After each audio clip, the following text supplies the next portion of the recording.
Hello and welcome. Today we are diving into one of the most important skills in the entire world of AI, context engineering. It's really the art of managing an AI's memory so we can build systems that aren't just powerful, but are also super reliable. And it all starts with one simple idea. So, first things first, we have to get our heads around this core concept, the context window. Honestly, the best way to think about it is like an AI's short-term memory. It's the desk where it keeps all the info for the job it's doing right now. But, just like a real desk, if you pile way too much stuff onto it, things get chaotic, and key information can literally fall right off the edge. Getting this workspace under control is the secret to everything we're going to talk about today. So here's our game plan for this explainer. We've got it broken down into 3 simple chapters. First up, we'll dig into the AI's working memory and, its limits. Then, in Chapter 2, we're going to get really practical and look at how to pack the AI's brain just right. And finally, in Chapter 3, we'll see the payoff, how all these techniques let us build AI systems we can actually trust. Okay, let's kick things off with Chapter 1, the AI's working memory. This is all about getting to the heart of the problem we're trying to solve, that messy desk, but scaled up to handle millions of pieces of information. Now, this is where things start getting really interesting. The whole game is changing right now. The old way of doing things, called RAG, involved having the AI search an external database to find stuff before it could answer your question. The problem? Well, if the search failed, the AI had no idea what to do. But today, with these gigantic context windows on models like Gemini 2.0 Flash, we can do something called in-context RAG. We just give the AI the entire dataset at once. It's the difference between looking up a book in a library versus having every single book open to the right page right there on its desk. You get 100% recall. It's incredible. But even with a massive desk, there's a little quirk we have to watch out for. It's called the lost in the middle problem. It turns out AIs have an attention gradient, kind of like we do. They pay really close attention to what's at the very beginning and the very end of a prompt, but their focus can drift a bit in the middle. So what does that mean for us? It means we have to be smart. We put our most important instructions right at the start and the end, and we let all the raw data just fill up that middle part. Which leads us perfectly into Chapter 2, packing the AI's brain. So if the context window is the AI's desk, this chapter is all about the rules for keeping it tidy. Think of it like you're packing a suitcase for a really important trip. You can't just throw everything in there and hope for the best, right? You've got to be strategic. And this right here is our packing list. Just like every shirt in your suitcase takes up space, every bit of information we give the AI costs us time and money. We measure this space in something called tokens. So to be efficient, we create a budget. We set aside a little space for the system prompt. Those are the main rules.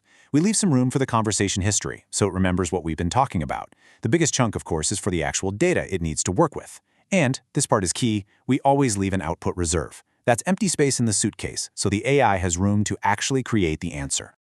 Now this is really cool. Some problems are easy and some are really hard, right? Well, there's a new feature called extended thinking that lets us tell the model how hard it should work on a problem. If it's a simple lookup, we can set the effort to low for a super fast, cheap answer. For something more complex, we can dial it up to medium. And for a problem that's basically PhD level, we can crank the effort all the way to high. We pay a little more, but we get a much deeper, more thought-out response. All right, one of the biggest breakthroughs for making AI reliable is something called structured generation, or JSON mode. So JSON is just a clean way to organize data that computers love. Before, we had to kind of ask the AI, hey, could you please give me a JSON object, and just cross our fingers? Not anymore. With JSON mode, it's a hard rule. The model is literally incapable of generating anything but perfectly formatted JSON. For building real-world applications, this is a total game changer. And building on that idea, here's another pro-level technique. If you need to pull a bunch of structured information from a document, asking the AI to find the data and format it perfectly all in one go, well, that can overwhelm it. So a much more reliable way is this multi-stage pattern. In step 1, you use a big, powerful model and just tell it, find the facts, state them in plain English. The output might be a little messy, but it'll be complete.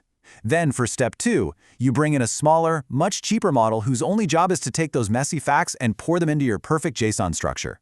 It's like an assembly line, and it works way better. And that brings us to our final chapter, building reliable AI systems. This is where it all comes together. When we take the time to neatly pack the AI's brain and give it clear, solid rules, we transform it from a cool but kind of chaotic toy into a hyper-competent professional assistant. Okay, so let's do a little pop quiz. This is a question you might actually get in an interview for an AI engineer role. Why is using that JSON mode feature so much more reliable than just telling the AI in the prompt to create JSON? And here is the expert-level answer. A prompt-based request is basically just hoping the model is willing to do what you asked. But JSON mode, that relies on the system being physically unable to do anything else. It locks the AI in at the most fundamental level, making sure the only possible thing it can generate next is a character that fits the JSON format. It's the difference between asking nicely and rewriting the laws of physics. But wait, you might be thinking, isn't feeding these AIs a million tokens at a time going to be crazy expensive and slow? Well, yes, for the first time you do it. That's a cache miss. But here's the magic. It's called prompt caching.